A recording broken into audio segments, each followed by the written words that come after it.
Hello and welcome to Deep Thought Shallow Plots. My name is Erika, and I really like to watch horror movies. My name is Katy, and I really like to overanalyze things. Katy, what horror movie are we overanalyzing today?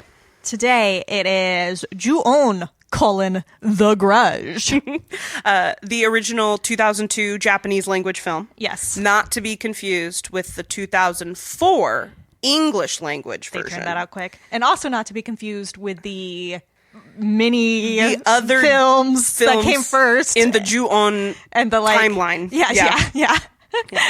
So I think first theatrical release. I believe this is. Yeah, that's a good way to put it. But I also just kind of feel like somebody who's into this kind of thing would hear Ju-on and be like, yeah, The Grudge. Yeah, I think we should probably just start. This is like our first non-English language film, yes, which is super cool. And we always try to do our best with pronunciations. Yeah, but we have a little bit of an advantage because you took Japanese all 4 years of high school. Yes. Which keeping was in mind a hot that minute was ago. like over 10 years ago. Right. But and I did take Japanese 1. Yeah. So basically what I have, I think the biggest thing I got from that is correct pronunciation. Yeah. Like that's what I have to offer. And I know a couple words, like I remember ongaku is music. Yeah. I remember random songs that we learned. Of course, yeah. Ohayo, oyasumi. Chotomatte kudasai, kudasai. Yeah. I can like introduce myself and I can say wait a minute, Yeah. chotomatte. Every time in the movie when they were like moshi moshi, I was like, oh, I know that. I remember moshi moshi. Yeah.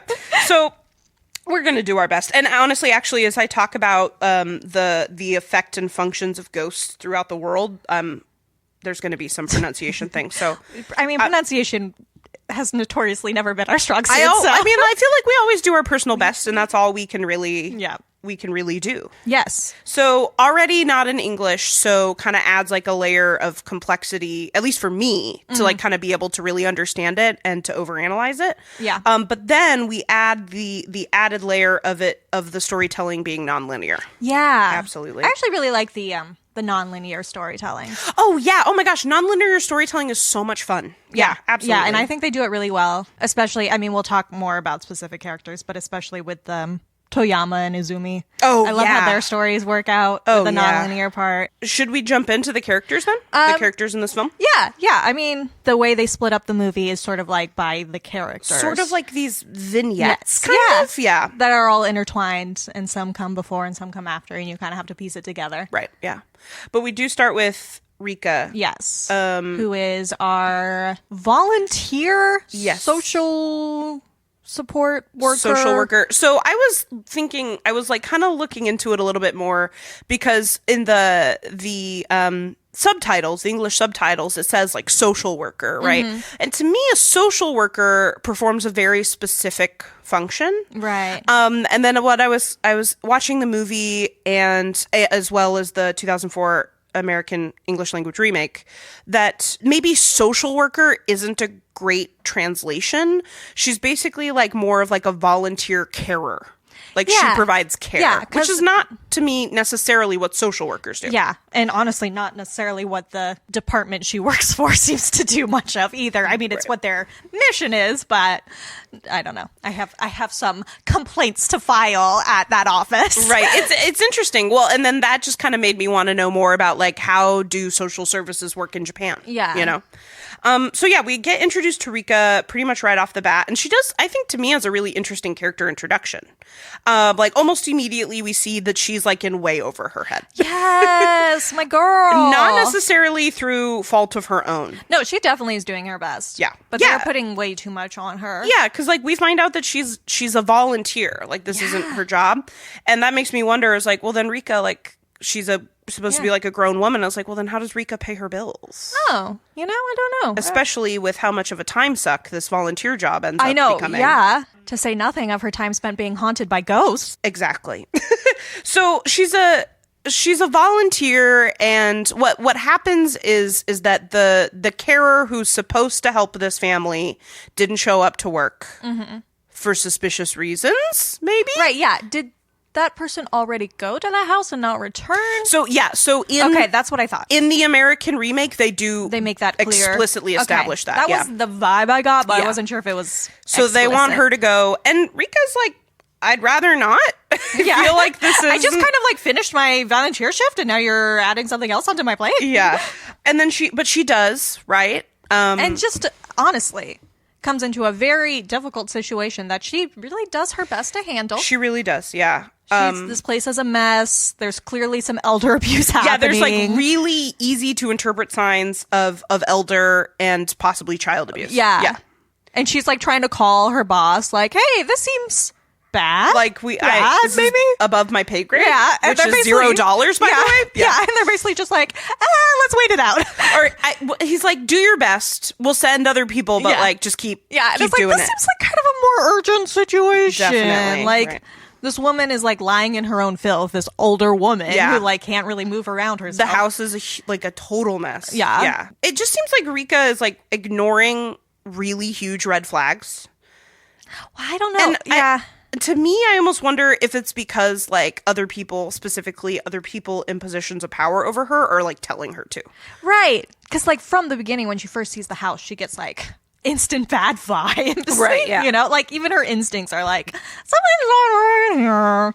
But she just sort of, keeps pushing through and pushing through. Yeah, just keeps doing it, right? Yeah. And then she does end up finding what we will later come to realize is a ghost. Yeah.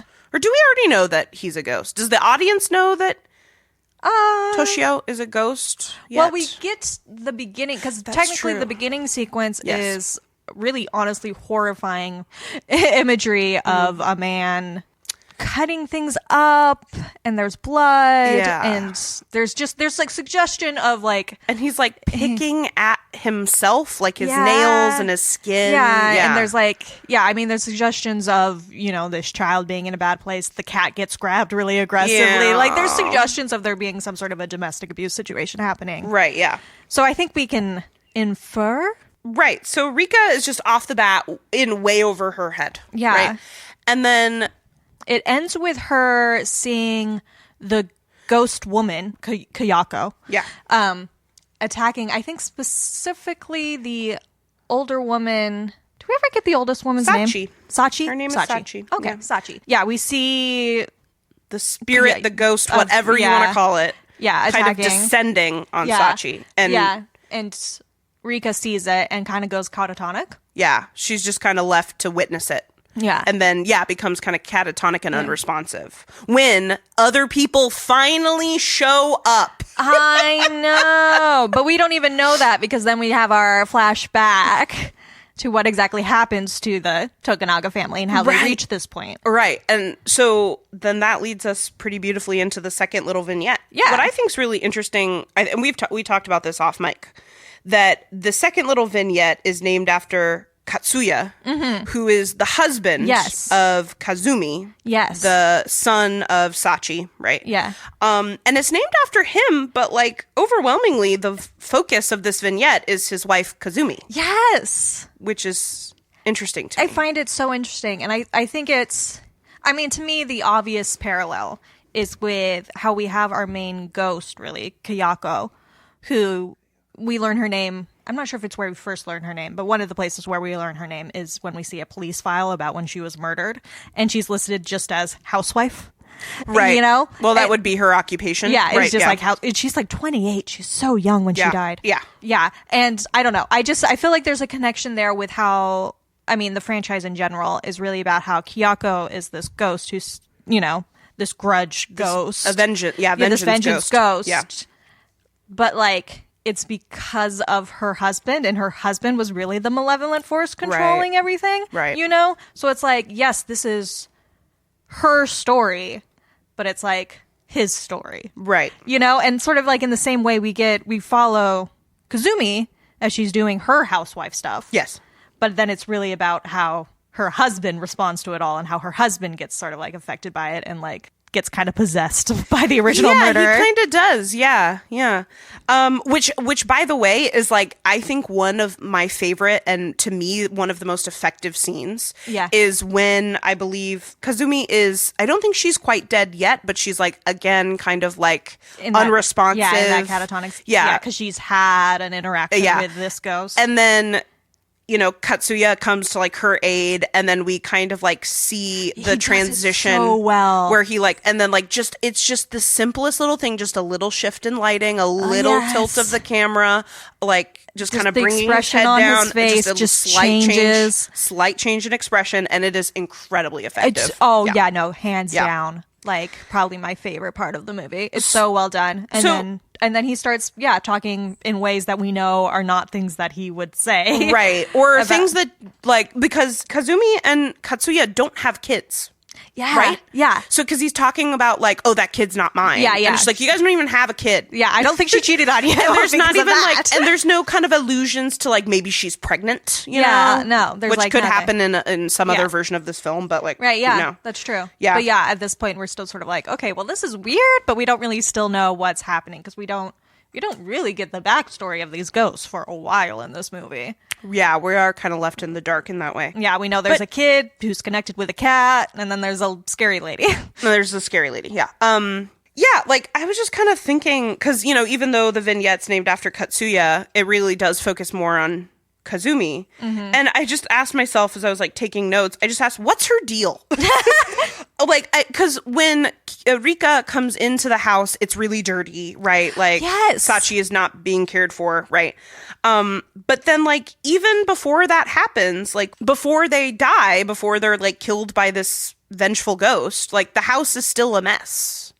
Yeah. And it almost kind of seems like Sachi is, like, also not getting the care that she would need. Well, and it's interesting because we have a few lines where Kazumi is sort of like complaining about how like, oh, Katsuya, your mom was like running up around all night, walking around, yeah. But it doesn't seem sleep. like she's capable of doing that. Yeah, right. And then it also seems like she's sort of blaming Sachi for the mess, kind of maybe. Yeah. Though still not cleaning it up. Though also like, why doesn't Katsuya clean after his own mom? Right, because she seems to be the primary caregiver for her. Right. And that's the thing is like, it does kind of seem to be Sachi's primary caregiver because, I'm just thinking about like Katsuya probably being like a salary man. Yeah. Right. Just those like are the working vibes. a lot, those right? are the vibes. And Kazumi being housewife. Yeah. Kazumi is like the housewife, the homemaker. And so like that's her job and she doesn't have any children to take care of. So I'm just like, so why are you not taking care of your elderly mother-in-law?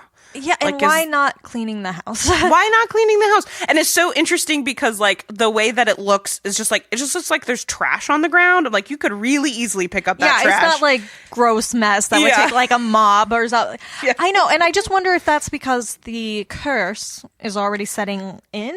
Right. Because there's so much else about the house that feels sort of unsettled. Right, because they're living in the house that the original murder family happened. Was murdered in, right? Yeah. So, and I think we're probably going to be getting into this is like, that's a huge theme in this film is like the domestic sphere, right? And houses and homes. Yeah. And so, so maybe like it's already just kind of like cursed. There's already sort of this like vengeful pressure being put on it. Yeah. Not to mention, we really can only speculate what's happening with Sachi because like she doesn't have any lines, right? Or she has one line in the first part with Rika. Oh, okay. Where she does say one thing. Yeah. But it also seems like a situation where she's sort of being possessed and it's not really her words because they don't make a lot of sense to What does she say? Do you remember? She says something about like how I tried to warn her. Oh, yeah. About him or something like that. Yeah. Yeah, something kind of ominous that Rika, being new to the situation, wouldn't understand what that means, right? And then what else about there's one other member of the Takunaga family. Hitomi. Yeah. Who is another situation where I find it like Kazumi and Katsuya's relationship and like what's put on Kazumi as the housewife. Right. Is that we first hear of the sister Hitomi, who is Katsuya's sister, being like, hey, Kazumi, what's up? What's going on at the house? Yeah. What's up? How's mom? Our mom doing? Like talking to her sister-in-law instead of like to her brother. And it's just I just find it interesting that like Katsuya takes on none of the responsibility of like his family. It's like all Kazumi. And I get that Kazumi's the one at home who I guess should be taking care of the domestic sphere, but it's like I don't know. In my mind that's not her domestic sphere, but of course I'm coming from it from like a Western perspective where we have less of a connection to our like extended family and our like married family, and our elders really. Yeah, I kind of think about and I always kind of wonder like also what Hitomi's role is because she's the daughter of Sachi, right? Yeah. And she's like a single career woman. She like is. She seems to live alone. Yeah. She's not married. She doesn't have kids. She really just seems to be like focusing on her career and her job. Yeah. Right. So she's not really taking like that active role in taking care of her mom, which what I understand about like Japanese culture and this idea of like kind of like collectivism is like you would take care of your elders. Yeah. Especially your parents, right? Yeah. Or grandparents. Yeah. Yeah, it is interesting that it gets put onto Kazumi, right? Yeah. And she ends up not doing a very good job. Yeah. Maybe because of ghosts. We're not sure. Maybe because of ghosts. Who knows? Yeah. But I do think Hitomi also is just an interesting character because she's the first one where we really get a sense of like how far-reaching the curse of this house is. Right, yeah. She visits like for a second. She's in there for a second, yeah. Before she gets sort of shooed out because stuff's going on. Right. And then somehow that curse follows her all the way to like her office building. So and then apartment. Her apartment. Yeah, the Grudge kind of like attaches to her. Like, does the Grudge, curse, whatever, attach to her after Kazumi and Katsuya die or before? Well, I guess she gets infected by it, I guess, when they're still alive because she goes over to see them. Right, she does, yeah. While they're still alive. Yeah. Right. And then we know she calls them. Oh, but she calls them after they're dead because of the voicemail. Oh my gosh, so yeah. she actually doesn't start getting haunted until after they're dead. That's true, yeah. Because it's after that voicemail. So, like, what's that term? Just like time management. Oh, One thing at a time. Gotta kill these two, and then we can kind of move on, like move those tendrils out to people who have had contact with this house. Yeah. And there's really like no safe place for her to go. Yeah. Right. Just one more thing about Hitomi that I actually really love. Well, in general, I love a brother-sister relationship in horror. Of course you do, yeah. I mean, yeah. But also because, it's something that you talked about, how, like, a lot of our horror, a lot of our fears come from childhood. Sure, So it makes sense, I think, to mind, like, sibling relationships in horror a lot more because of those, like, shared fears that come up together. And then also how we, like, maybe depended on each other for, like, protection. Right. Or the way, I don't know if this is a similar situation with you and your brother, but, like, as far as my sister and I go, like, a lot of, like, the traumatizing things I experienced through my sister. That too. Yeah. But it's like, all of that childhood stuff. And I thought that was really well done because mostly we see the ghosts just sort of like as themselves being ghosts. Yeah. But we get this interesting moment in Hitomi's story, vignette, where the ghost actually kind of becomes her brother. Right, yes. And like, what's that about? In my little section in my notes that I always refer to as the good horror shit, I said when Hitomi sees Katsuya through the people, and then she opens the door and he is not there. I was like, that's good. That's good. I mean, because she has this, she's been like haunted for a little bit now. She like ran all the way. I was kind of with her because she tells an adult. She gets that security guard. She is an adult, but yes. She tells an adult. She tells someone, yes. And she like runs away. Yes. And she locks those doors. And I'm like, girl, you're and on she it. hides in her house with under all those the lights blankets. on under the blankets. I'm like, I'm with you, girl. Yep, that's and about then right. she has so much relief when she thinks her brother has like come to help her to save her. And then that's like really what dooms her. And I'm just like, oh, that's good. That's terrifying. It is terrifying. And with the voicemail and the phone call. Yeah. Right? That like we then know is not Katsuya. Yeah. That's so good. That's some good horror shit. That's all I'm saying. It's some good horror shit. But then Hitomi does in the end get got. She gets got. Yeah. And then it is unfortunate because she does tell the security guard, right? And he gets got as well, which is unfortunate because like he didn't do anything, right? I know. He never came, like he never went into the house. He didn't really like do anything other than just trying to do his job, and he gets got by a revenge ghost. I mean, I think, that's part of what's so scary about, we'll talk more about like ghosts in general and the specific type of ghost, but one thing that's so terrifying about this sort of vengeance ghost is that it really is just sort of like equal opportunity, if you, far-reaching, just... And you get in the way and like that's your own fault, you know? Yeah.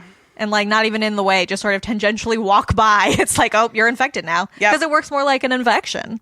That's true. Yeah. It kind of moves from one person to another, right? Yeah. But does kind of seem to do like one at a time. Yeah. Or two, maybe. You right. know? Yeah. If they're like connected. Yeah. But... Or in that house, right? Yeah. Oh yeah, because that happens later. I'm getting a little bit ahead, but like that happens later, like with Izumi. Yeah. And her friends, like her 3 friends that she's there with, and she sees the missing posters, right? She knows that they all got. Yeah. Right. And she ran away. Yeah. And like all 3 of them go at the same time, right? So wonder if it like has this like vengeance ghost maybe has like more power in proximity to the house. Oh, that would make sense. And like, yes, it does kind of again like expand past that, but maybe not as efficiently. Oh, that's an interesting theory. Yeah, I like that thought. I don't know. Yeah, I don't have an answer. I'm just because it does yeah. the most stuff in the house. Like, Right, it it's actually where affects the physical place. It's the where most we intense, get yeah. an actual crossing of time streams, which was insane. Yeah. Maybe we should actually talk about Toyama. I'm and ready to Izumi move on now. to Toyama. Yeah. Literally all my notes for him is sad dad? Question mark? We love a sad dad. Katie loves a sad dad, and I'm fine to live vicariously through that, right? And he's also, I feel like Toyama also has like this really interesting role in this film that kind of reminds me of like an American or like English language crime movie, Yes. where he's like, he's that the for a retired second. cop. Yeah. He's been in like, he's had contact with this kind of curse weird thing before, and like he's retired, but he gets dragged back in, which probably adds to the sad dad of it all. Yeah. And he's a sad dad because his daughter is Izumi. Yes. Who gets her own little vignette as well. Yes. Yeah. So after Hitomi's vignette, then it's Toyama's. Yes. Right. Yeah. Yes. Which is another one where we have a lot of time with Rika again. Because this is where we finally find out that Rika was catatonic. And so the police are finally getting involved and being like, what happened at this house? Yeah.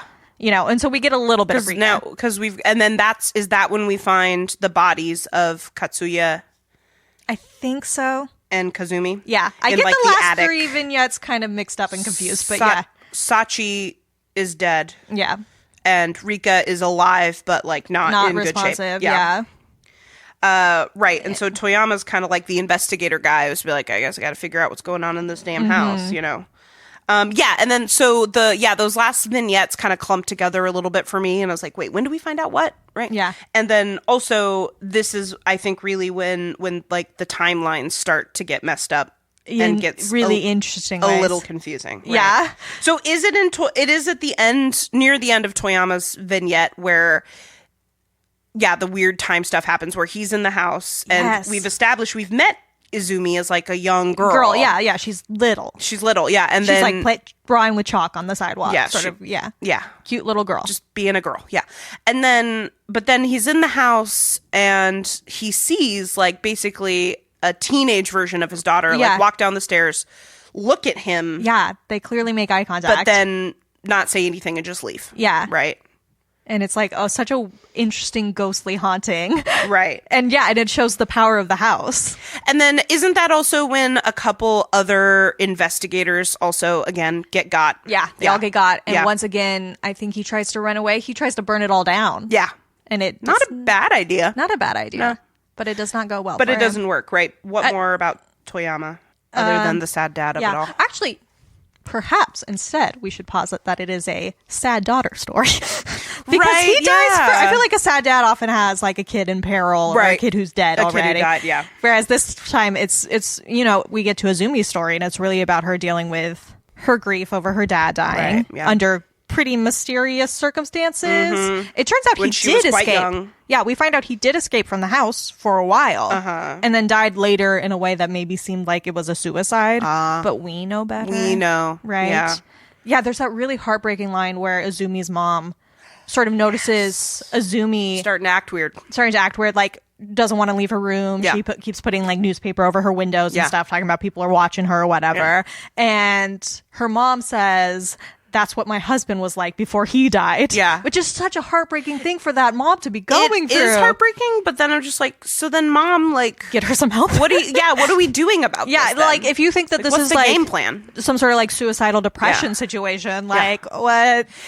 And then again, maybe this like curse has some influence over her as well. Yeah, like the way that the house is also messy. just seems really low affect, I guess. Yeah, just kind of checked out. Yeah, and their house also seems not dirty necessarily. No, yeah, not the way that the other house but just is. sort of like dim. Yes. And lifeless in this way. Like, because when Azumi's friends come over to, like, check up on Azumi. Yeah, and make sure she's okay. Like, the amount of life that they have is, like, really kind of glaring in this house. Mm-hmm. But yeah, it is another situation of people being in over their heads, because now it's, like, these two teenage girls who are like, oh, our friend is in this, like, bad shape, and, like, her mom's not doing anything, and her dad's dead, and, like...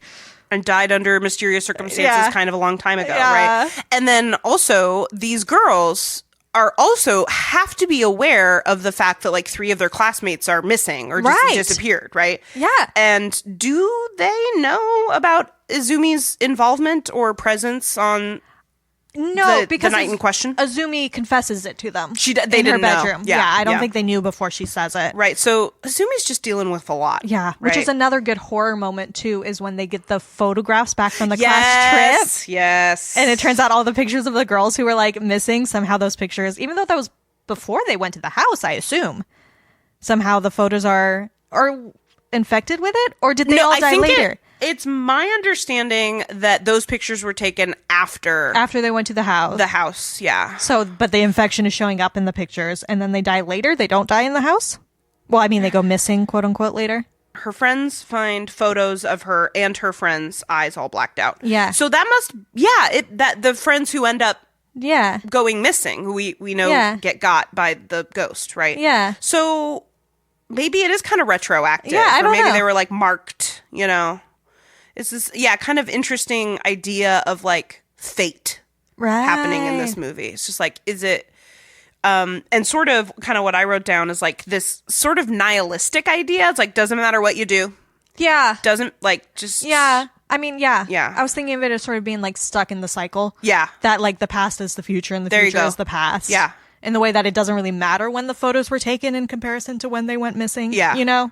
Or when they went to the house. Right. It's all kind of like it folds in on itself in the same way that Izumi and her dad can both be in the house at the same time at these very different times and see each other. But so like, right. But then when we see when we're in Izumi's vignette, right? Like, do we get her part of that where like she does leave the house and we see her look at her dad? Or she mentions it. She mentions that she saw her dad.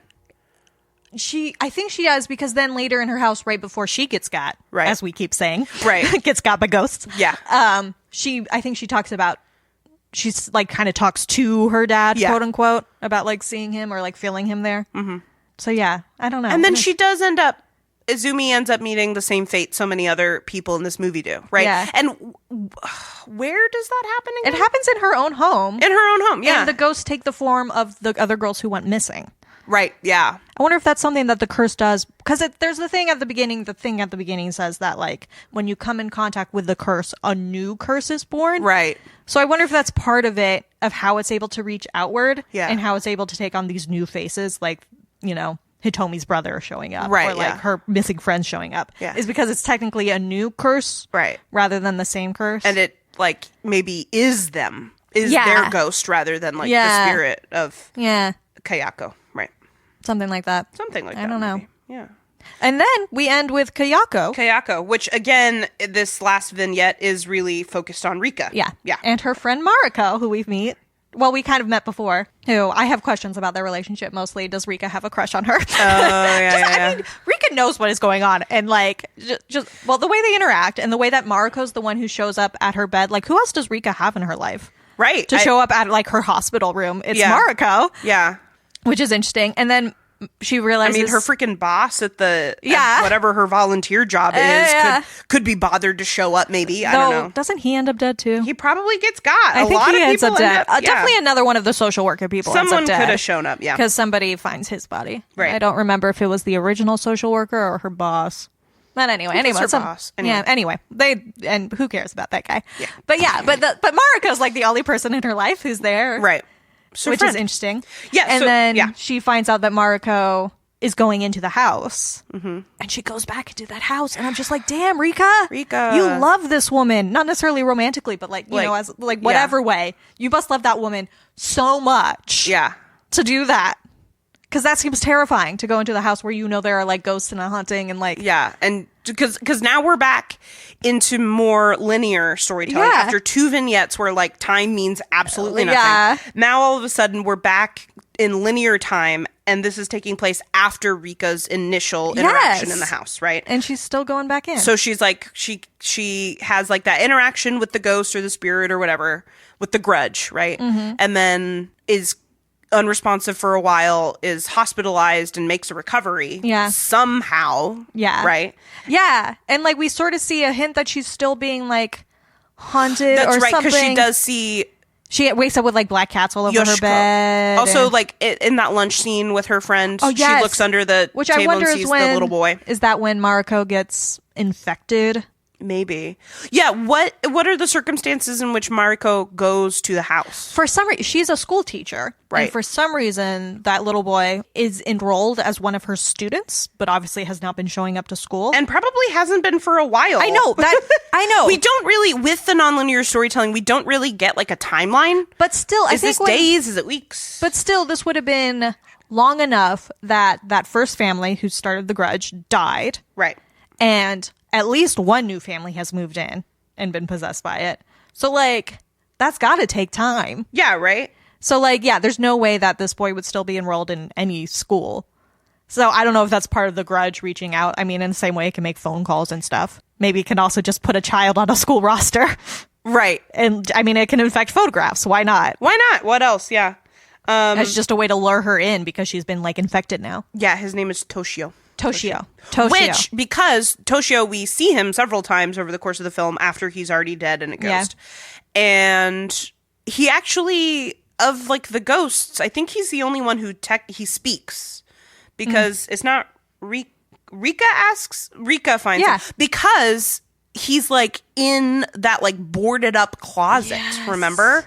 And so she like gets him out of there and she finds him. Terrifying. Yeah, and she's just like, who are you? What's your name? And he says, Toshio, and like that's the only word he says, right? Yeah. So there's kind of like this interesting situation where it's like the ghosts can speak, but don't. Yeah. And then so they go back in the house. Yeah. Mariko goes in first. Rika goes in to save her. Fails. Yeah. And do they both end up getting got? Yeah. And our last really shot is just Rika. Yeah. It's called Kayako, even though it's not really her. Like, we aren't following her story. We aren't getting her backstory or anything. But it is the one where She's just the original Grudge ghost. Yeah, and it's the part where we get the really iconic scene that everybody talks about where she goes down the stairs in her weird disjointed ghost movements good stuff, that everybody talks about because it's creepy as creepy. fuck. Yeah. Yeah, and then, our last shot is seeing... I didn't realize... I was reading a plot summary to remind myself of it. It took me a while to realize that last shot is Rika, not Kayako, but she's left in the same position that Kayako's body was left up, all wrapped up in that plastic in the attic. You know? So she like kind of becomes the new Kayako, I guess, like in a way. a new curse. Yeah. Yeah. Because once again, the cycles, man, they're cycling. And there's also that really great, super effective shot where Rika's in the house, she's trying to GTFO. Yeah. And she passes that mirror and her reflection is Kayako. Yeah. Which is really cool. Yeah. And I also love the use of like color in this film. Yeah. Particularly in this last vignette, because so much of this movie is kind of like white and beige colored, and the ghosts are all very white with very dark black hair. Yeah. But I think it was you who pointed out first, like there's not a lot of blood.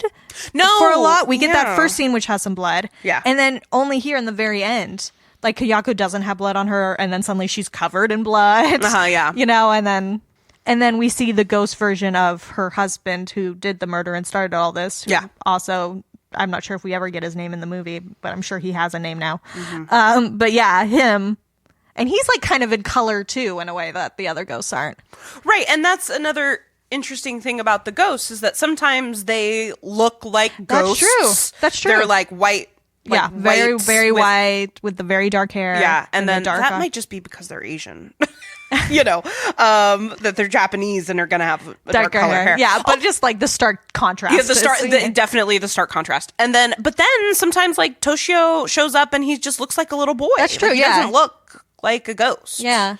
So like the ghosts do that sometimes too, where sometimes they look like ghosts, people more. Sometimes they don't. Right? And of course the cat always looks like a cat. But what? I mean, There's no skin showing to make white, so He's just a cat.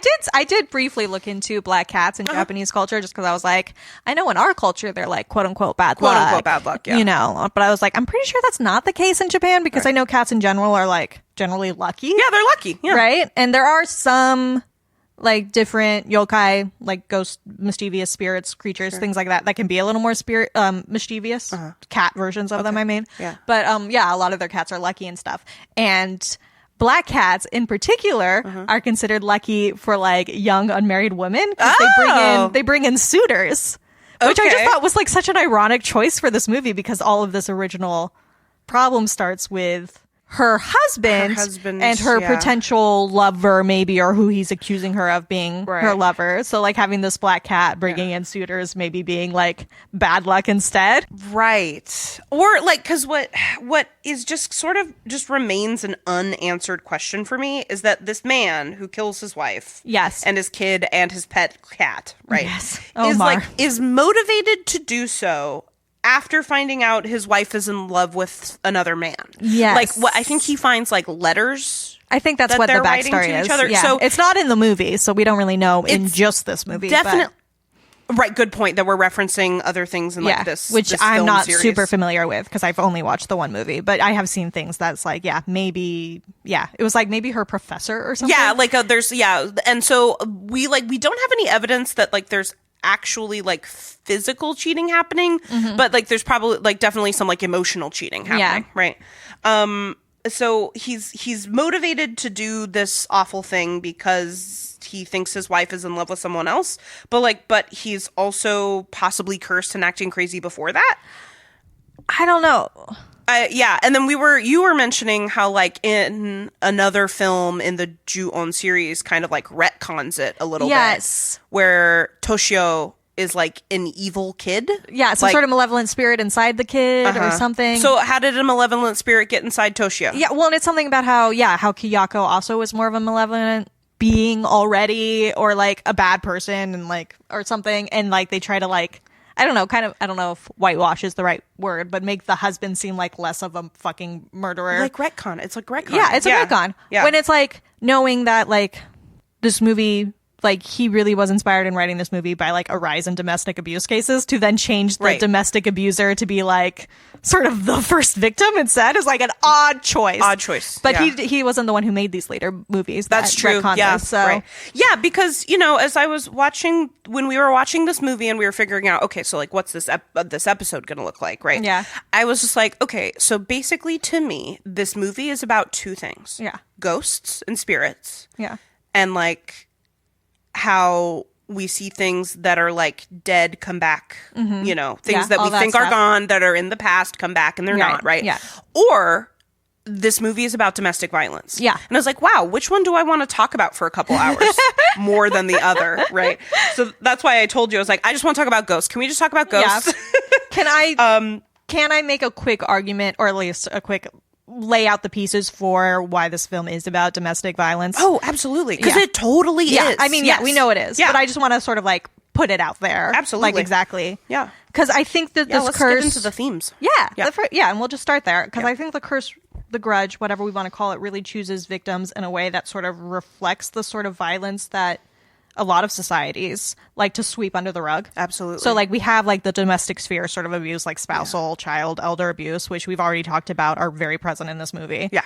But then also like the trauma of working in like these caregiving fields, that really doesn't get addressed, and like the abuse of like a boss over his laborers, doing all this like forced labor. Yeah. And then also I think in Toyama and Izumi's cases, we also have like these examples of like people with mental illnesses hurting themselves, maybe, that being like kind of a metaphor for that. Yeah. And it's like really because like we so often prefer to have our violence come from the outside, like with like the stranger danger strangers stuff, and, like, we prefer that because like we know how to fight that. Yeah. But like all of these violences are the ones that like come from within. Yeah. Which is really well done metaphorically, with her seeing the ghost in the mirror of her, like, Rika seeing herself as the ghost, like there's no easy solutions when it's this violence coming from, like the curse is inside of you.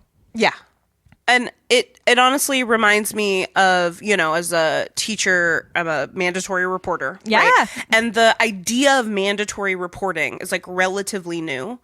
And like once like doctors and, and teachers and all these other people who like have public facing jobs then ended up being mandatory reporters, like reports of abuse just skyrocket, right? Yes. And so, some people might misunderstand to be just like, oh, this wasn't a problem before. And it's like, no, this has always been pervasive. This has always been a thing. And we're like actually talking about it, because we do kind of think of like our domestic sphere as private. Like what happens at home is the business of home. Yeah. I think also of like the Kitty Genovese case. Oh, sure. I forget how you pronounce her name. Kitty Genovese. Yeah. Okay. Yeah.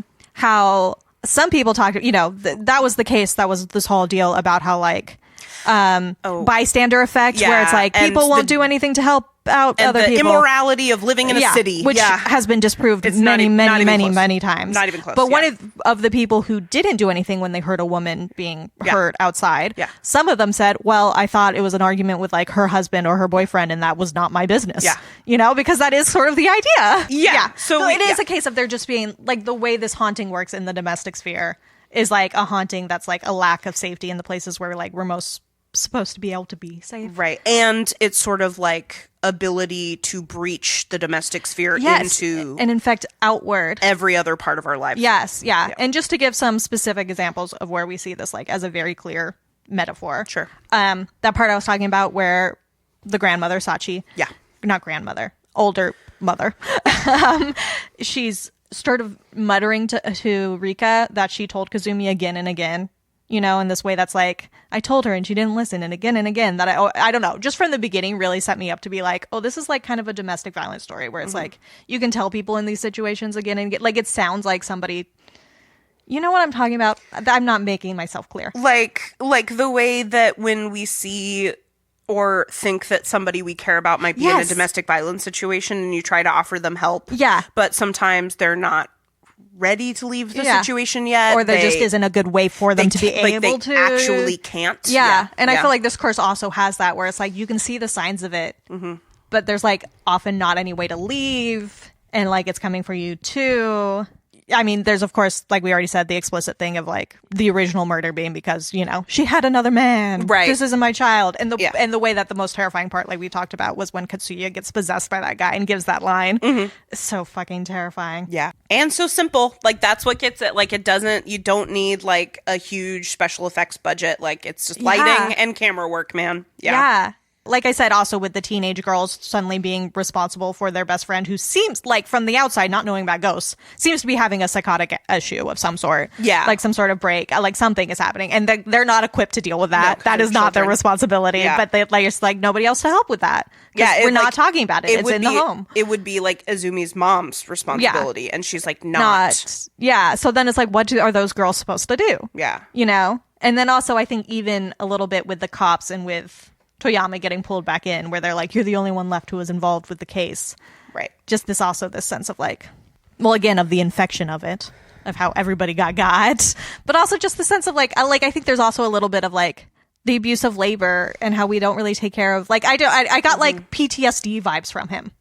From Toyama? Yeah. I was like, the soldiers coming back from war or whatever. Right. And being like the only one left. And he has like such survivor's guilt and like PTSD about it. And that's another thing that we don't really like to confront or talk about in societies a lot. We're like, you just man up. You just deal with that yourself. Right. Or that like something like post-traumatic stress is reserved for something like combat. Yes. Right. Where it's just like, no, like we can develop post-traumatic stress disorders from abuse at home. Yeah. Yeah. So there are a lot of parallels in like every story of these sort of like violences that come from within, quote unquote, in some way, or like within the domestic sphere, or like within our systems that we think are safe and helpful. Right. And like even with the social workers who are supposed to be helping and who are just not so helpful. And one of them, I mean, we can talk more about labor later, but one thing that Mariko says to Rika was Hirohashi bugging you to do something again and you couldn't say no, right? Right. Talking about her boss. And it's like, ooh. I do feel like Rika maybe has an issue with saying no. I do too. Right. Yeah. But I also think that often it is the cases where bosses will take any little inch that they can get and keep pushing and make it hard for you to say no. Yeah. Because it's your job. She's a volunteer. She's so I a don't know why volunteer. she's that gosh, way. yeah. But like, in an actual labor situation. Right. Yeah. And like, what does he say? Like her boss, whatever, is just like, I'll buy you dinner. Yeah. Like that's not compensation for this work. And she doesn't seem to like you that much. So actually that seems like more of a treat to you than to her. Because like, I don't know. Right. I don't know. And I feel like this is especially so relevant now because like so many unions are on strike. Yes. Yeah. It's very And- much on the mind. Yeah, for me, definitely, yeah. And like I'm thinking this, like it's the school year and like we've had like some schedule changes and I'm finding myself working on Sundays and I fucking hate working on Sundays. I don't get paid to work on Sundays.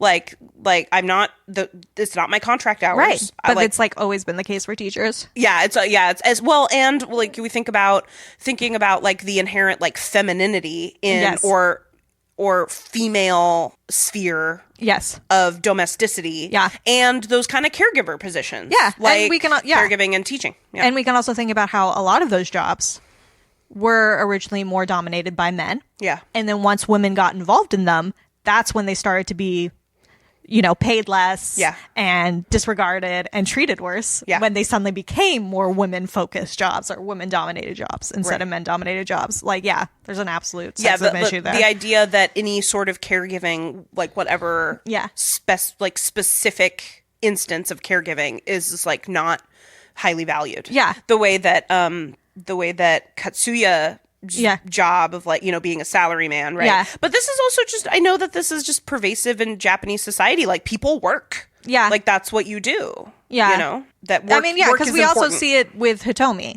right? Because she also seems to be quite the career girl. Yeah, she's like the last in the office. But it's like what we were talking about. So then suddenly the wife / sister-in-law, is the one who's like dealing with the live-in mother and like, she's like keeping track of when the sister's coming over for dinner and like cooking and like taking care of all that labor, and nobody seems to really be acknowledging it because we don't acknowledge that kind of labor. Right. Even though it's so labor. And like with the teachers, Maruko is a teacher and she is definitely doing work beyond her contract hours. Right. And like, why is it her? Like, I don't think there's no way that's in her job description. It's not. But this actually, I've been noticing this. This happens in horror movies where teachers, like people don't know what teachers do. Yeah. And so they think they care more about their kids than they do. Or that like, like teacher, I can't remember what it was. It wasn't very good, but there was like a horror movie where like, I was just watching where like a teacher literally was just like making house calls. Yeah. And I was just like, that's not your job. Like to literally show up to someone's house. Like no, that's not your job. I mean, at least tell admin, let them deal with it. Right. Yeah, if something's like actually that bad. But like people don't understand like how schools function. Yeah. Not really. So they're just like, oh yeah, that's what teachers do. Well, it's like not even close to because what so often, I mean, my mom's a teacher and she always talks about this, and we're both in education too. Yeah. How so often people think that like teachers are doing this because they love children and they care about the future and want to like instill this in their children and they love them like their own or whatever. And like that might be true. Yeah. For some teachers, definitely not all. Yeah. They might just like the kids. They might just think it's a good job. They might just think it's a job and they don't care and they clock out when they clock out, you know? It's a job. Yeah. They shouldn't be expected to do more labor. Right. Because they quote unquote love these kids and like...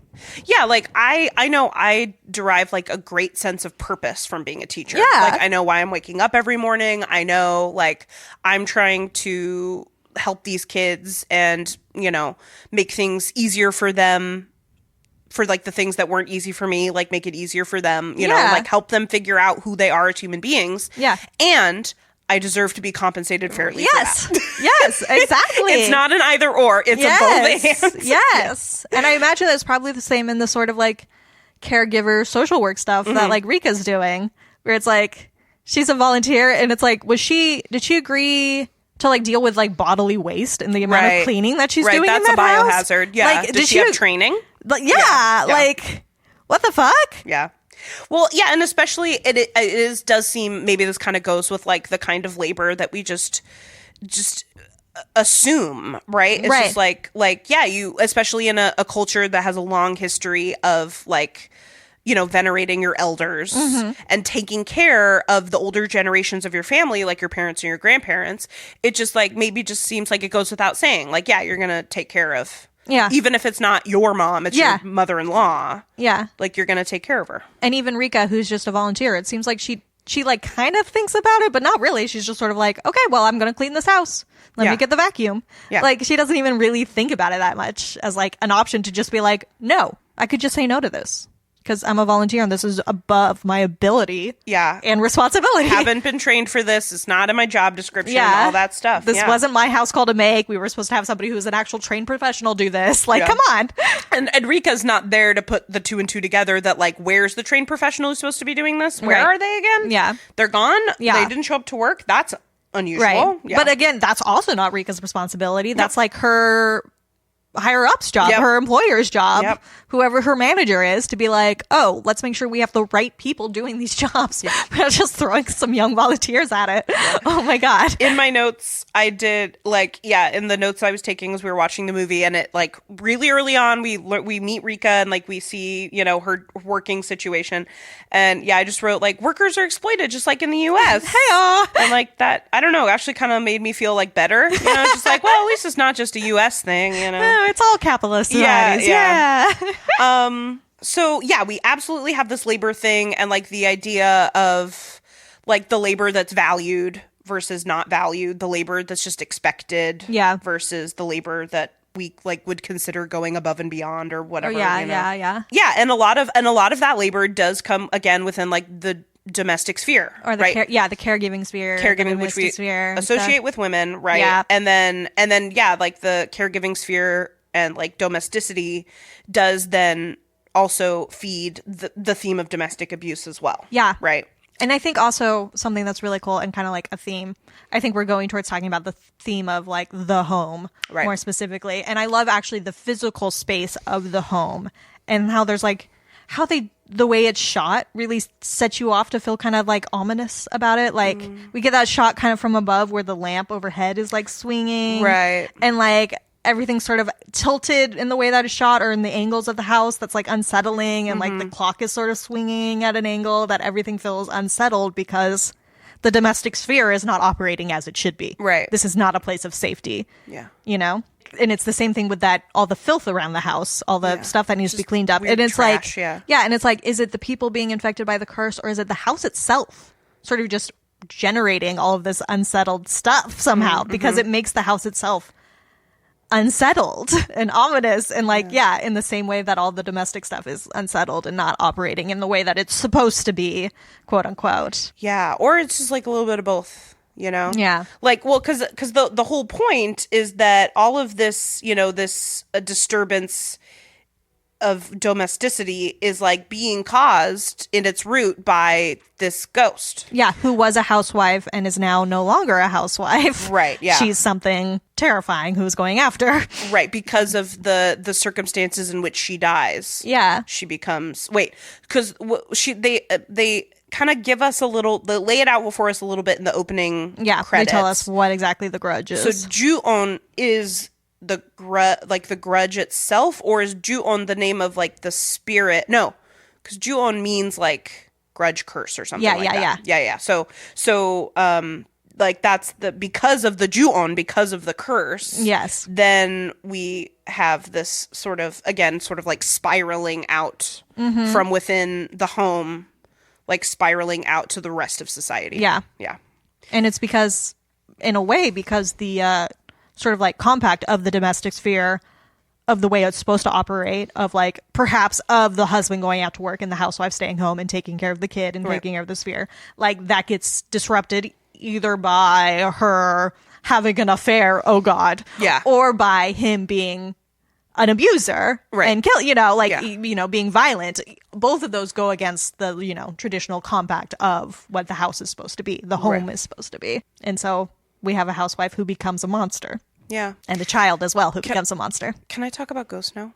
Do you want to? I cannot wait to freaking talk about Ghost. I think this is a good time to move on to Ghost because we're talking about let's talk about Ghost, because she is a ghost and she's a specific type of ghost. But I think, are you going to touch on that, or am I going to touch on that? And you're going to touch on Ghost I have more a feeling I'm going to skim the surface and then you're going to dig a little deeper for us. Okay, cool. Then let's get into it. Yeah, so I just thought, you know, because again, this is our first non-English film that we're covering. It's Japanese specifically, and, you know, the culture of Japan and like East Asia more generally does have a big connection to like spirits, right?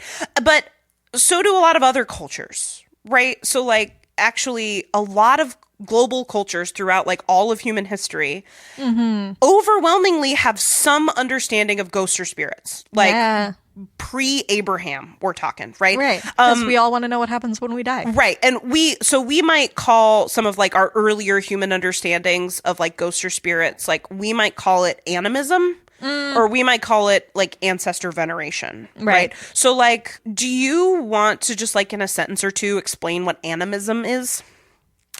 Oh. If you can't, I can. My understanding is that, you can correct me on this, it's the idea that spirits sort of live in all things of the world. So there's, animus, like animation, animated, that sort of being existing within like the trees and the rocks and the animals and the people, and that we're all sort of like connected in this sort of spiritualness.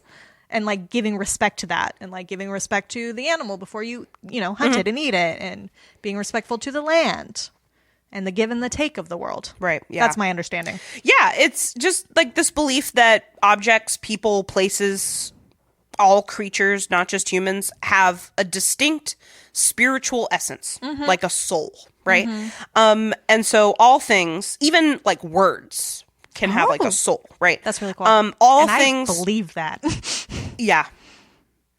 All things are animated and alive. And like animism is kind of like the general term we use for a lot of belief systems of like indigenous people, right? Again, before the sort of like widespread monotheism, kind of takes hold, right? And I imagine a lot of the different cultures that have and do still believe that still have different beliefs about what happens to that soul after the being of whatever sort it is dies. Yeah.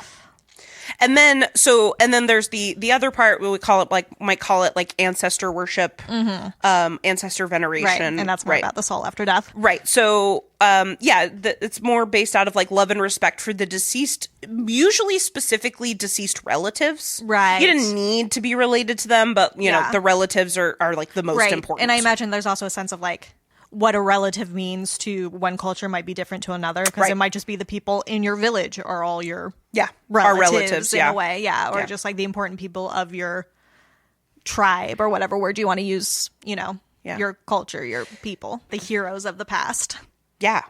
So it's in depending, because there's a lot of ancestor veneration like all over the world throughout history, but depending on the culture, it's like related to the beliefs that after we die, we do have a continued existence, right? Yes. That there's something after this like earthly plane, whatever. And that takes the shape of ghosts or spirits, right? And that those ghosts or spirits do have the ability to influence the fortune of the living. Yeah, what else are they doing with their time? What else are they doing with their time? Yeah, it's like, well, depending on, any given culture's idea of an afterlife. Right, like, yeah. Honestly, hearing about some of these afterlives, like, honestly, that sounds fucking boring. Some of them do sound really boring. Like, I think in the... A lot of descriptions of just, like, heaven sound really boring. Yeah, definitely, yeah. Others don't, but it depends. Like, what was it? I think it's like an ancient Greek understanding of the afterlife. It's just like, you just go to a field. Yeah, and you're just like, in a field. And I'm like, that sounds awful. That sounds really boring. But you're with all of your warrior companions. Right, yes, yeah. So if we're talking about, like, Valhalla... or Valhalla sounds like a killer good sounds time. like a fucking party. And you're just waiting for the battle of end times. Like, come on. And I think there's some, like, indigenous, like, American tribes who, kind of consider the afterlife to be, like, a big hunting ground, Yeah, in a similar way. So, what else are they doing, right? Yeah, so maybe they're just sticking around in the earthly plane and watching. Yeah, keeping an eye on their... So if they're our ancestors, what are we to them? Descendants, yeah. Keeping an eye on their descendants, Especially if we care about, like, a specific family line or a specific tribe, why not, Yeah. So these beliefs, like animism, ancestor veneration, really do include a belief in ghosts or spirits, specifically human beings who were once alive and have died. Right? Yeah. Which is different than the idea, I think, of some, like, animus type spirit of things where it's like you can have a spirit in a rock or in a tree or whatever. Like the spirit's already there and it's not something that's like left over after death. It's like something that's always there. You know what I mean? Yeah. Whereas ghosts are the things that are left after death. Yeah. And that these ghosts have influence over what happens in like our physical world now. Right. So for instance, I have a couple of, I think, pretty cool examples. In parts of like Polynesia, it's believed that after death, a person's ghost usually travels either to the sky world or the underworld, right? But sometimes they stay on Earth. So usually if they are sticking around on Earth, they're probably taking a pretty active role in the affairs of the living still. In like they could even like be more benevolent, like they could cause like illness or sickness. More malevolent. Malevolent. Benevolent is good. Malevolent is bad. They're like, fuck my family. Or maybe not family, or just somebody. Family. They can cause sickness. Vengeance ghosts, They could invade the body and need to be driven out with like really, really strong medicines, basically. Yeah. So the thing is that like if you are venerating your ancestors, right? Maybe you're giving them offerings. Maybe they could help you out. It really, honestly, learning all this about ghosts like really just reminded me of like the Fae. Like maybe respect them, keep your distance. Maybe if you offer like venerate them and give them offerings, they could be helpful to you.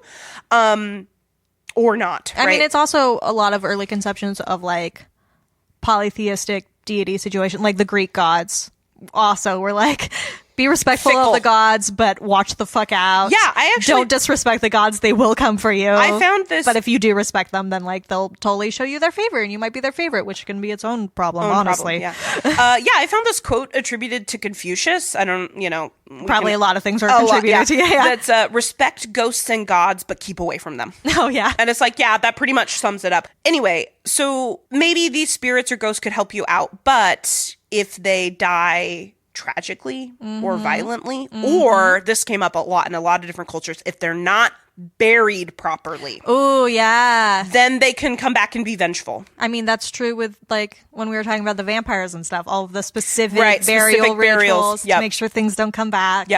It's respecting the dead. Right. And this also does end up starting to evolve as humans are actually starting to bury their dead. It's not a thing we've always done, right? Right, yeah, we've had different ways. So a spirit could be like stuck on Earth. Like maybe you're supposed to go to the sky world, maybe you're supposed to go to the underworld, but maybe you're stuck there for a lot of reasons. Like maybe you have unfinished business, you have an important message to send. It might be like penance for a punishment, a punishment for something you did during your life. That makes sense. And ghosts can also like be death omens, which tracks, right? Yeah. So I have a couple more fun examples of ghosts. In Bengal, ghosts are believed to be like the spirits of a human after death who is like unsatisfied, right? Or the soul of a person who dies in unnatural, abnormal circumstances, murder. So yeah, maybe like a tragic accident, or same ideas, even sometimes suicide. Yeah, those same ideas. So that's who ghosts are. They're like the souls of people who like haven't moved on yet. They might be unsatisfied, like something needs to happen before they can move on, or they're upset and want everyone to know how upset they are. In like northern India, they're called bahoots. I looked it up, how to pronounce it, bahoots. Okay. They're more like, again, souls of people who were once alive and are now dead, and they're like more perturbed, they're restless. And again, the reason that is like keeping them from moving on is that like maybe they died violently, or there are unsettled matters in their life, right? Yep. Or again, simply there's the survivor's failure to perform a proper burial. Yeah, right. Once again. So that's kind of in South Asia. In Ireland, and actually kind of everywhere, the idea of like a quote unquote white lady. Yes. Pretty pervasive, but specifically in Ireland. I'm familiar. So like the white lady is supposed to represent like the spirit of somebody who died tragically or suffered a lot of trauma in their life. And there are white lady legends like all around the world. Right. Yeah. Famously, the first episode of Supernatural deals with a white lady. I don't remember. A lady in white? I think so. I think it's the first one. It's one in the first season. Okay. It's one of their first ghost cases. Right. Is a lady in white. Oh, does that lady in white, has she lost a child or a husband. She has some sort of tragic backstory, Yeah. and because of that, she's now killing other travelers on the road. Oh, I see. It was like a child died or something. I don't remember. Yeah, so like... Don't expect me to remember something from the first season of Supernatural. It's not even that good. The first season. And several other seasons. So, yeah, White Lady legends are, like, everywhere. Yeah. And a lot of, like, common theme that goes through them is, like, the loss of a child or a husband or some other kind of, like, sense of quote-unquote purity. Is Llorona, La Llorona. La Llorona, is that a white lady type? I mean, because I know she also, but she kills her own children, does right? kill her kids, So she's yeah. sort of more of a Medea figure if we're going Greek. So, La Llorona is really interesting. Yeah. Would you consider her a ghost? Sure. Yeah. Yeah. But and then She is somebody who was Her alive. specific story is also really closely tied to like Spanish colonialism in what is now Mexico. So like there's Fair a enough. big like how like a lot of these stories, like when we talked about urban legends last time, They have like the her root. story is kind of like a don't fuck with the conquistadors. It's like Yeah. they're just gonna fuck you up, you know. But the white ladies are like ladies in white are different from ladies in red. Oh, right. Who which to are me just sound like a fancy way of talking about sex workers. yeah, basically, or like a jilted lover, a jilted lover or a yeah. sex worker, basically. And then the white lady ghosts are usually associated with like again an individual family line. Yeah. And that's or probably- regarded as a harbinger of death, like a banshee. Yeah. Yeah. Is that because I feel like another common ghost that you see in a lot of like media and stuff is the like ghost bride. Sure. Yeah. Right. Yeah. You know, there's a whole movie about it. The Corpse Bride. Apparently, I learned this very recently that like the original story that the Corpse Bride is based off of is a specifically Jewish story. Oh. And Tim Burton or like whoever's feet we want to lay it at, like deliberately take out all of the Jewishness Oh no! of the story. Oh wow!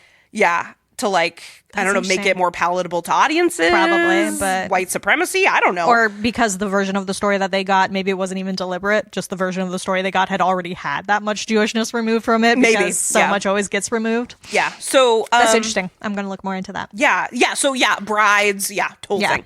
Sounds like the same idea. So yeah, and then I think there's one other like pretty big part of like ghosts that we need to bring up, especially after like Christianity takes hold in Western Europe. Like by the 1300s, like by the late medieval period, Yeah.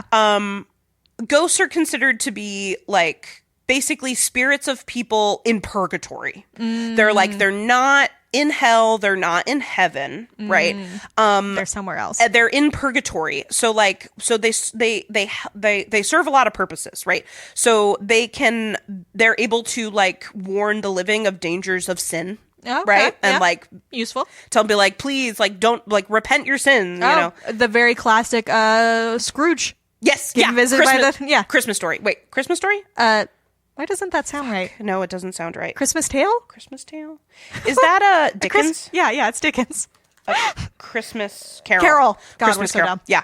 So it totally reeks of A Christmas Carol. Yeah. Yeah. So ghosts might appear to like warn the living of the dangers of sin. And then also, kind of be like this promise of redemption too. Oh, yeah. Right? That like your soul could still be saved, Yeah. right?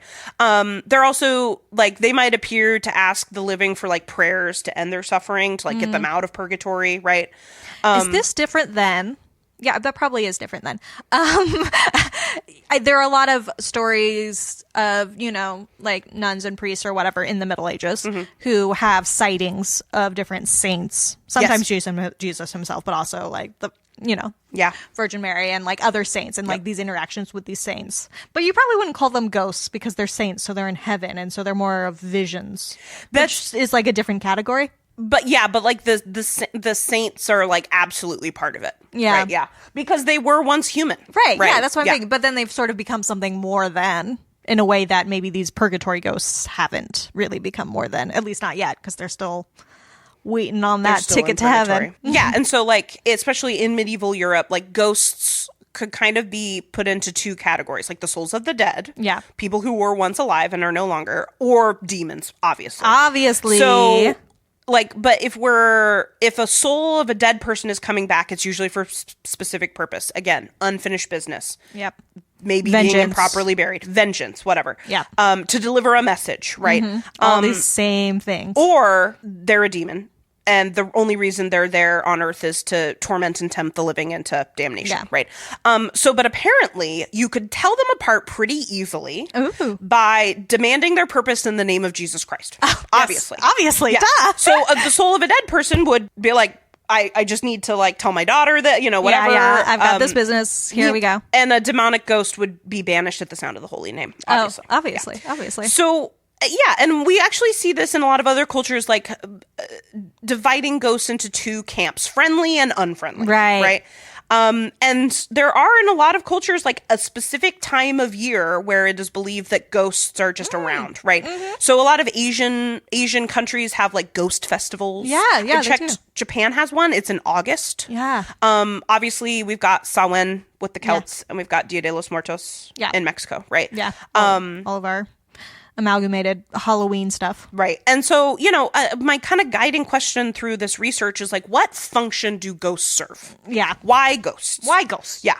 And so I found this Guardian article by Susan Owens, and she says, ghosts perform two functions. One, to scare us. It's like to remind us of the presence of death, right? But two, to reassure us. And like the promise that death isn't really like that finality that we might think it is, right? That there is something that happens after we die in this world, right? And so I was thinking about that. I was like, yeah, we've got all these examples from all over the world, but this movie is Japanese. So like, where are we coming from culturally within Japan to like with these ghost things, right? So I found this BBC article, and it talked about ghosts all over the world, but specifically it did focus on ghosts in Japan, that they specifically carry a strong moral message, which is what I think is probably might help with your literary corner. I don't know. I don't know. Yeah, I think that'll be relevant. Yep. And so I got this really long quote, but it's so great. It says, ghosts generally haunt for a good reason. They could range from unsolved murders, lack of proper funerals, suicides, other preventable tragedies, and just sort of like ethical failures, which I think we see a lot in this movie. Yeah. Ethical failures. Yeah, that's exactly what we see all over the place. So ghosts in this light are often like seeking justice from beyond the grave, right? And they could like, they make demands from individuals, but also just like from societies as a whole, right? Yeah. So like for another example, not relevant to Japan, that in the US, there's a lot of, reported ghost sightings of enslaved people, the ghosts of enslaved people, and like murdered indigenous people, like around the United States, right? Especially near like big fancy universities that were built with slave labor kind of thing, So in this way, ghosts, is again a quote from the BBC article I found, ghosts reveal the shadow side of ethics. Their sightings are often a reminder that ethics and morality transcend our lives, and that ethical lapses can carry heavy spiritual burdens. Yet, ghost stories are also helpful in suggesting a life after death. They offer a chance to be in contact with those who have passed away, and therefore a chance at redemption, like a way to atone for those ethical failings. Yeah, so I just thought that was really interesting. It's like ghosts are, like the idea of ghosts are literally everywhere, right? Yeah. And they overwhelmingly serve very similar functions. Right, yeah. Whether we're like in a part of the world or like a culture that's like more monotheistic or polytheistic or whatever, like ghosts are just always there to do pretty much the same thing. Yeah, and the idea of them being like ethical lessons or messages is really interesting, and I think really relevant to this movie. Right. Because that is literally what is happening, and it is spiraling out in that same way. And and like the way that, like, I mean, and we've already talked about this, but the way that like the example of domestic abuse like does permeate other parts of our society. Yeah. Right. And so like we've got Kayako, who's like this vengeful ghost, and like part of the reason she's seeking vengeance is that she's been wronged. Yeah. Right. Yeah. So I just figured, because normally we do your literary corner and then I bring up like whatever I want to talk about. Yeah. But I figured, I was like, I bet this is going to set up Katie's literary corner pretty good. Yeah. Because so a large... I'm ready for literary corner whenever you are. Well, then you better sing the song. Literary corner. Yeah. No, because a large part of... I mean, I was interested in the sort of influences on this story. specifically. Yeah. And like the specific kind of ghosts that could be influencing it. And Takashi Shimizu has mentioned a few things that were like explicit influences. Like we already said, one of the specific references that he was drawing on was the rise in like domestic abuse cases being reported in Japan. Another thing he talked about was the style of dance called buto. Buto. Which I did look into a little bit. It's not like super relevant to what we're doing or anything, so I won't talk about it a lot, but like look at it. Was it fun? It's a really cool dance style, and it came out of like the aftermath of World War II. Sure. And was like trying to move away like more like Western inspired dances and focus on like these sort of like natural movements of the common Japanese folk. And it's like has a lot of improvisation, and like the main inspiration on this movie was that they often do the whole white full body paint or white bodysuit, and then the weird kind of disjointed movements of the body. Yeah. So it's all like that was, and then all these expressions of like really raw emotion, and like it focused on the grotesque and the taboo and the melancholy in the way that other dances don't. Yeah, and it was just a very, like, I don't know, anti-establishment art form. A nice. very transgressive art form. The first dance ever performed was at this festival in 1959. The first performance, it was called Kinjiki, and it was like a representation of homosexuality. Wow. And it like ended up getting like the director like ended up getting banned from the festival. But anyway, so that's one of the big influences for the way that the ghosts look. But the other thing for the look and why Kiyako looks the way she does is a very specific type of ghost in Japanese culture called the onryo. And this is one and that's how you say that? Well, that's me doing my best. It's one of, you know how in Japanese the R and the L sound are kind of the same? Yep. I struggle with that. And then I also struggle with it being followed by a Y, a yo sound. Yeah. So it's like an onryo. Yep. I struggle with it, but I'm doing my best. Yes, you are. I'm not even going to try. But yeah, that's like pretty explicitly the type of ghost that we're dealing with here. Okay. It's a resentful spirit who was wronged in their life and like is seeking vengeance in death. And it's a type of ghost that goes back to at least the 8th century in Japan. That's like when we first start hearing about it. Okay. And like there are a number of like political figures throughout Japanese history. Like, it's not just in, like, ghost stories or, like, folktales or something. Like, there are actual political figures who are considered to have turned into onryo when they died because they died an untimely death or, like, were wrongly accused or something and they came back and, like, often they continued to be a problem until they were, properly buried. Properly buried. And then, like, properly revered. Yes. And, like, yeah. Yep. Interestingly, these are spirits who target not just the people who harmed them, but also can, like, cause natural disasters. Whoa. And like go after like more people. So just like in this movie, they have a wider reach beyond just the people who they're like getting vengeance against. Yeah. Right. So you have to like perform certain rites to like kind of soothe the wrong spirit. Right. And another place where onryo really come up is in kabuki theater. And I think kabuki is really responsible for sort of like our common understanding of what like a Japanese ghost looks like in the way that they look in these movies. Yeah. That sort of thing. Yeah. Because like before kabuki really started to like typify that look, like some onryo had like specific identifying marks, but they could also just sort of generally look a number of ways. Like they didn't really have a universal look to them. Yeah. But it was like the costuming and especially the makeup in kabuki that like made it a solid singular look. Yeah, and that makes me think of like in kabuki, yes, but like other theater traditions where like, you know, like Shakespeare plays have ghosts in them too. Yeah. Right. So it's like the question is, how do we differentiate the character on stage who's alive versus the character who's dead? Yeah. And often it's, you know, a bunch of white powder or or paint. like long sleeves. Yeah, something flowy. Yeah. Flowy, yeah. Sort of raggedy long hair. Yeah. Yeah. The kabuki makeup tradition, which is kumadori, it uses a lot of colors to like tell who the characters are. Oh, okay. Yeah. So like, for example, if you might often see like depictions of samurai with like the white faces and the like really severe red paint. Okay. Sort of like around their eyes especially. And it's because red is for like heroes and it's for people with like righteous fury. Nice. Not to be confused with the more vengeful spirits where it's fury, like not a righteous sort of fury. Yeah. They use brown colors for like gods and demons and like non-human things. But then blue is our villains who could be human. And then also our vengeful spirits. Oh, okay. Our bad ghosts, you know, who were once human. Blue, huh?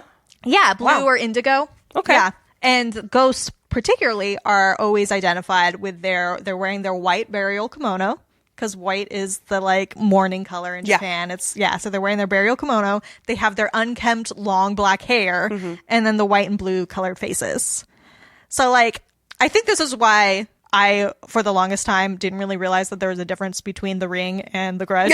Because because Kyoko and whatever the Ring girl's name is, I don't remember. In the American version, her name's Samara. Oh yeah, I don't know what her name is. But they look basically the same. They do. They look really similar. And I also think just like chronologically, like timeline, they're very close together. Yeah, and I think it's because they're both sort of drawing on that kabuki look of the white gown and we the black also hair. In like circa 2002 would have been quite young. Yeah. Would have been like 10. So that helps. So too. yeah, just like, I don't know. They just exist in my world and I can't tell the difference. Yeah. But that is just sort of like the vengeful spirit look that came out of kabuki.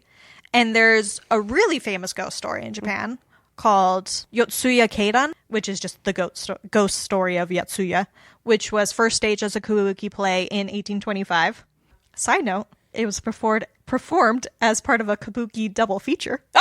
Yeah. Grindhouse. Kabuki Grindhouse. Yeah, the other story was like a really popular like Ronin samurai story. Yes! Oh my gosh, dude, it is! It's Japanese Grindhouse! Apparently that was a thing they did. I love it. Check out our double feature on Planet Terror and Death Proof. It's like the same thing. More about double features, Grindhouse double features. Yeah, that's awesome. Yeah, and then this ghost story, it was like an instant hit. For a number of reasons, possibly because it was like the first sort of ghost story that really focused on like common people instead of being the stories taking place in like temples or like the emperors. Yeah, the elite. Yeah, that sort of thing. Yeah. You know, that's what a lot of the previous onryo were like these political figures and things. This was like just were they like people political stories? Actually, the other play that was performed as the part of that double feature, the Ronin story, that was based on a true story of like a military battle. Oh, okay. So probably some like nationalist vibes. Like, look how fucking awesome we are. I didn't look at it too much, but Sure. Yeah. But this story was mostly fictional. I mean, was entirely fictional, though it did have some inspiration because there had recently been some murder cases that were like shocked the world a little bit because it was like a servant killing a master. But why true crime now? I know, right? True crime. Right. All the time, everywhere, all the time. Yeah. And this story, Yotsuya Keidan, it's basically the story of the super shitty guy named Iemon who ends up being haunted by his very rightfully pissed off first wife, Oiwa. Okay. Oiwa. We're going to do our best. You're doing Oiwa. Great. Yep. Yeah. And so Oiwa ends up becoming this like really well-known, really famous onryo. At least partially because she's like way more violent and like direct in her haunting than like previous depictions of, ghosts and lady ghosts in particular. You go Oiwa.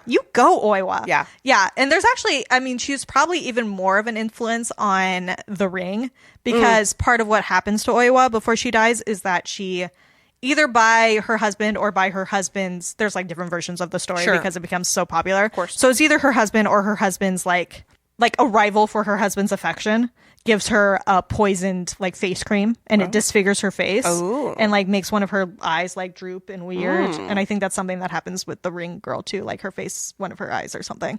And I guess there's also a moment in Ju-on, though I didn't catch it because I didn't know to look at for it, where when they're watching on the screen where the face gets kind of distorted and one of the eyes gets like bigger and out of place. That's Oiwa. Okay, yeah. I was wondering, I was like, this is obviously a reference. Like, why are we spending so much time on this? Yeah.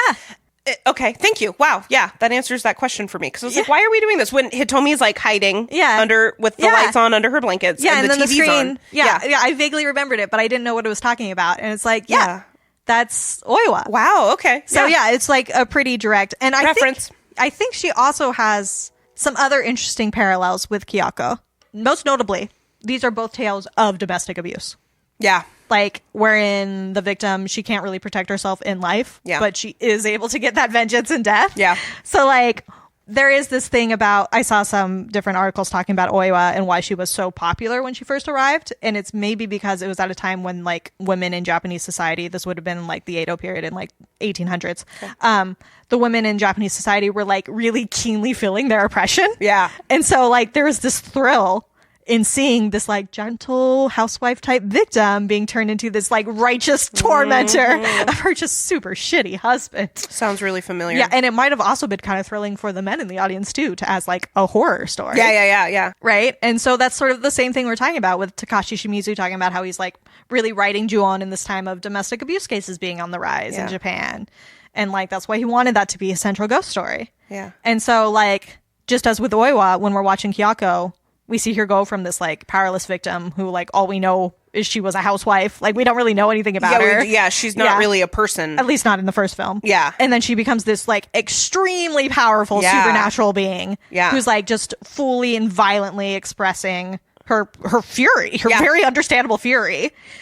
Though I do think it's interesting. I don't know. I was just thinking about Kyoko in those terms, and it's like none of those archetypes. I'm not sure if those are ones that she like chose for herself. Like, how satisfied was she as a housewife? We don't know. We don't get to know. Like, at most, we know she maybe was having an emotional affair with somebody else, so maybe not too happy. So, but like with her, like college professor or something. So it's like, so is she in school? Yeah. What is she studying? And what's the power dynamic there? Yeah. I have questions that we just don't have answers for, at least not in the first film. Yeah. But then at the same time, the curse is what's compelling her later too. So I'm not sure she's really choosing her new life either. Her life of vengeance, you know? Right. Like is she happy being stuck in this cycle of constantly hurting more people? I understand she's super, super angry and needs to express it. Yeah. But would she rather like I don't know. I just felt like she never gets to have agency in this interesting way. But like nobody in this movie really has any control. Right. It's so like everything just seems so faded. Yeah. Right. It's just like it's what's you know. That was the other thing that I found like a really interesting connection to Yotsuya Kaiden when I was reading different like summaries of it and like all of these different versions of this story. As with this movie, the violence just sort of spirals further and further beyond where it began in that like infectious way that it has. Yeah. Like at first it's like people related by blood. Yeah. Also are going down. People related through work are also going down. People who just sort of had the misfortune of being in the wrong place at the wrong time are getting killed. Like it's security guard. Yeah, it just kind of is spiraling out of control. And so, like, we have this single domestic abuse story that suddenly involves another family and a social worker and friends of the social workers and the police and the family of the police. This is why abuse is a public health concern. Yeah, because it just never ends. No. Like, there definitely was that moment at the end where I did really feel like maybe Rika was going to, like, figure this out. She sort of has this moment with Kyoko where it seems like maybe she, like, understands or feels some sort of, like, sympathy for Kyoko, where they look at each other, and I kind of thought Rika was gonna break the curse or like save herself or maybe Mariko or like something, and like that just doesn't happen. There's like no satisfying ending.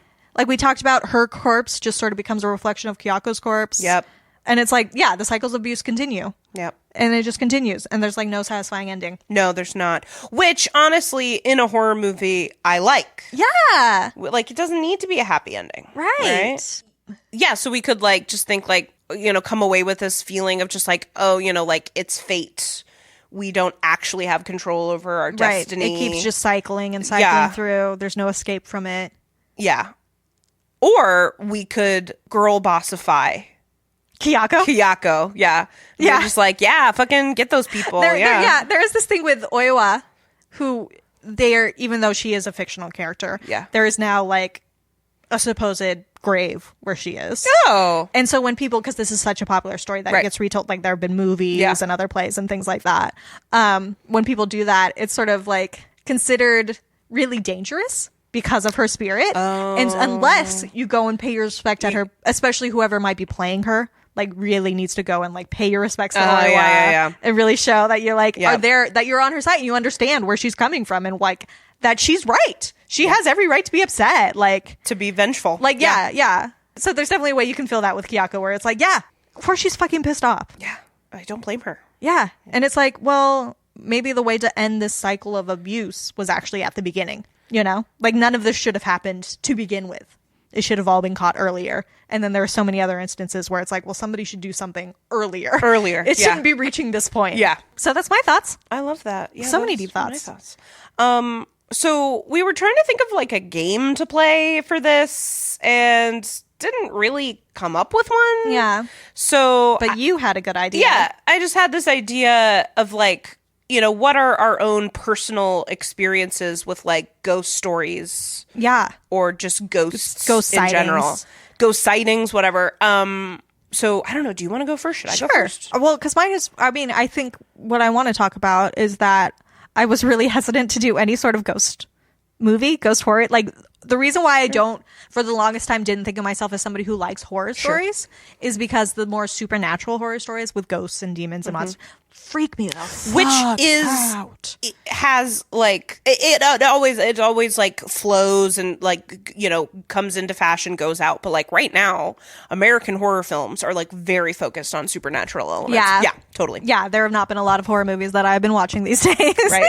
Except for Last Voyage of the Demeter, God, which ended we're up not talking about it. being disappointing. Anyway. Right. So it's just always been something that it's just like, nope.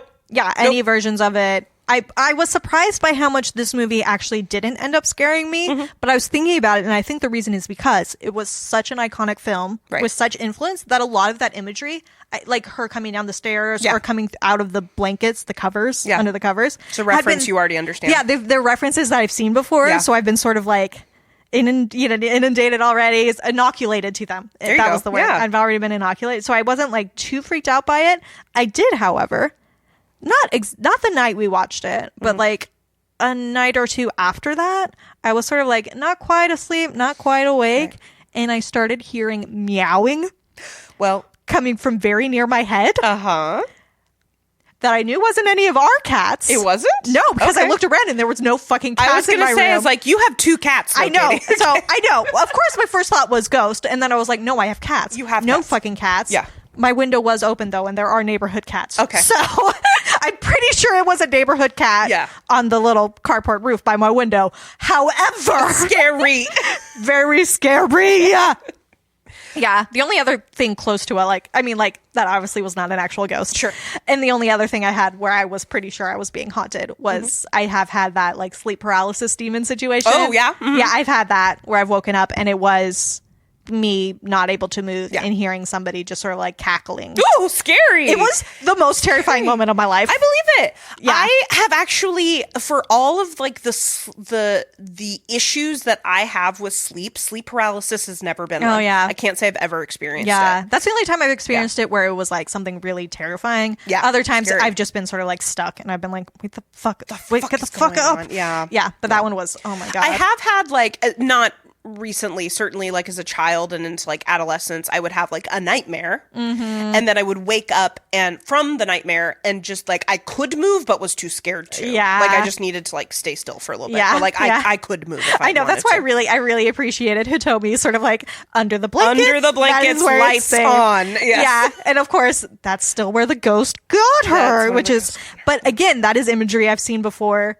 Actually, I think I saw that in fucking Two Sentence Horror Stories. They have a story that's obviously a ripoff of Ju-on, which is about a ghost, but also a story of domestic abuse. Or was it abuse or was it like addiction or just That was a different one. loss? That was a different They one. all kind of blur together. There was one because he was like the husband who was like abusing his wife, but it turned out that he had been abused as a child too, and so the ghost was resolved by acknowledging the abuse he faced or something. I don't know, it's stupid, but he does come up through under the blanket. So for a while, I had nightmares about that. I'm sorry. Yeah. But that meant I didn't have nightmares about this. Good. Well done. And Kyoko is a much prettier ghost anyway. And we had also... She can come in my bed. Also, a while ago, watched Insidious 3, which I think is scarier. It did give me that. So- I had a heart. I was like, I don't know about turning off lights right now. Yeah, I don't know. I don't know. I think we'll get out the old night light. Oh, no. The first time I watched the first Insidious, it was the scariest thing I'd ever seen. Yeah? And yeah, I came home that night and I was also starting to get sick. Oh, God. So I was like sick and scared and I was like, oh my God. Everything is bad. I'm just going to keep this light on for a Yeah, while. I can't do it. So that's, but we did this ghost and I handled it and I did very well with it. Proud of you. Very proud of me. We'll see how long it takes before we do another ghost. That's true. It might be a minute. Yeah. Yeah, I have like actually another thing I was like looking into as I was like looking up different ghosts is like also the idea of a haunted house of like having a specific place. Yeah. Like where ghosts might be. Yeah. And there's like a couple references to haunted houses in like the Tales of the Arabian Nights. Right. Yeah. So like I actually kind of think that like the house I live in might be haunted because it was built a long time ago by my great-grandpa, and it was built for his ex-wife, my great-grandma. I did not know that. To live in. Basically, she was like, I had no idea. Build me a house and I'll leave you alone kind of thing. What? Because they were like divorced, right? What? And he was like, yeah. That's such fun family lore. It really is, yeah. And this is the story I heard, right? Like, I don't know. This is just like what I heard, yeah. And so my great grandma lived at this is a duplex, right? Upstairs, downstairs apartment.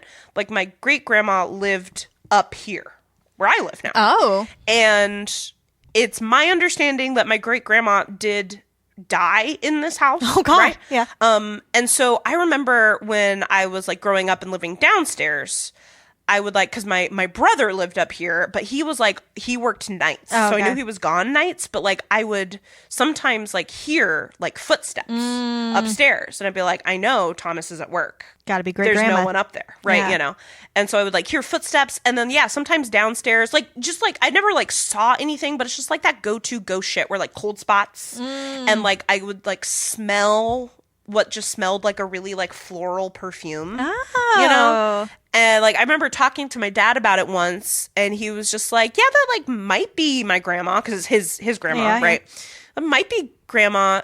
And he was just like, but I don't like see why she would like want to like scare us or like harm us, you know? Right. And I was like, yeah, maybe she's not. Maybe she's just like This is my fucking house. coming around, Yeah. you know? And like it can Yeah. smell the perfume or something. Yeah. You know? She's like, I made him build this house for me. I'm going to fucking stay in it. Yeah. Yeah. And then my sister, of course, my sister is my sister. That's a whole other story. But she lived up here as well. And she told me stories about like hearing like noises in the staircase. Oh. And how. I could see that staircase being kind of freaky at night. Oh, fuck yeah. Because it has a doorway on the top and a doorway on the bottom Yes. for people. And it's like just its own stairwell. Yep, it's that's just just a all on stairwell. its own. And Yep. there's something just kind of because it's like a liminal space. Yeah. Just existing on its own. And Yep. that's always a room for liminal things. Yeah, exactly. I have never experienced that. I don't know. But what I have like experienced though is that like, so I have a cat. Yes. I have this gray and black tabby, but it's been a while, but like I used to, out of the corner of my eye, feel like I would see like a gray cat, like a solid gray Oh, yeah. cat. And I was Not like, your that's cat. not Lila, you know? And so I would like, and I would always like, I would look and like, there's nothing there. Right, Right. yeah. But that was when my brother lived up here. That's the kind of cat he had. Wow. So I think like, maybe, I don't know what that cat's name was, but like some cat's just hanging around. Yeah, just sort of imprinted. Speaking of cats, I feel like cats are really coming up here. I know. My old cat, Nico. You remember Nico? I do remember good old Nico. She was a sweet cat. She was a sweetie. She kind of ended up being a bit of a spaz there towards the end. Well, but that's okay. who doesn't? Yeah. The best. It happens to the best of us. Yeah. I remember this one time she was in my room. Well, she hung out in my room sometimes, you know, and I was like, it was nighttime. I was going to bed. Like the lights were off. And then like all of a sudden I hear her like growling and hissing up a storm. Yes. And I'm like, what the hell? And like, she wasn't a growler or a hisser. Yeah. So I was like, what is going on? And so like, I turn on the light and she is like at my door looking in like the corner above my bed, growling and hissing. And then I felt like I was in a horror movie. I like did the turn, like, oh God, what's going on? And nothing. no, there was nothing, right? Yeah. And there was nothing. And, you know, like, Animals do that. yeah. And I was like, I don't see anything there. And like, yeah, sure. Like, I guess I do to at least a certain extent believe that like animals can see things we can't. I do worry about that with animals sometimes when they, Sure. because they'll often just bark at nothing. Sure, the dogs, you know, whatever. Again, something they can see. Echo has lost most of her sight and her hearing, but she loves to And her teeth. and her teeth. She's got very little in life, but she has scritches on her ears and dinner every night. Yeah, so that's what what more she does she need? gets. But no, she loves to run out like when it's dark out and go right into the middle of the backyard and just start barking. And clearly there is nothing there. There's nothing there. But when I'm home alone, Yeah. what if there is something if- there? yes. Because I am easily scared. Right. Yeah. And we have a little light that goes on that's like a motion detector Oh, sure. light Yeah. in the Yeah, yeah. backyard. And the number of times that it just goes on. Yeah. And there's nothing fucking there. Yeah. Because probably there was something there and it was like a squirrel or whatever. Or like a raccoon. Whatever Yeah, it is. yeah. But I'm just like, motherfucking ghost in this motherfucking backyard. That's why I don't do ghost movies, because my imagination gets away with me. It really is a way to, have your imagination just go absolutely insane. Yeah. So, this has been Deep Thoughts, Shallow Plots. Right. Join us for our November episode. We are gonna get into a movie that Katie and I both feel very passionately about, which is The Purge. Yes. The original 2013 film. Which is not the best of the series, but we got to start at the beginning. We're going to start at the beginning. Right. So look forward to a very special episode for November. Follow us on Instagram as always. Oh, yeah. At Deep Thought Shallow Plots, all spelled out. Thanks to Sound Guy Matt. And until next time, don't forget, once it has you, it won't let you go.